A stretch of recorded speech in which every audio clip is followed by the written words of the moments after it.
3 dirhamga jannat savdosi.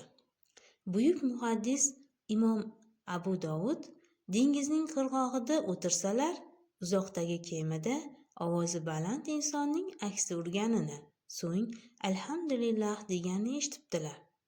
Alhamdulillah deyilgandan keyin yarhamukalloh deyish vojib.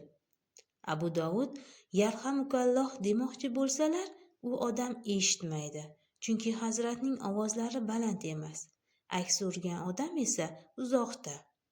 Alhamdulillahni eshitgan odamga yarhamukalloh deyish vojib bo'lishi uchun ular bir joyda turgan bo'lishlari kerak. Shunda Imom Abu Dovud bir qayiqni 3 dirhamga kira qilib, kemaga borib, haligi aksi urgan odamga yarhamukalloh deb qaytgan ekanlar.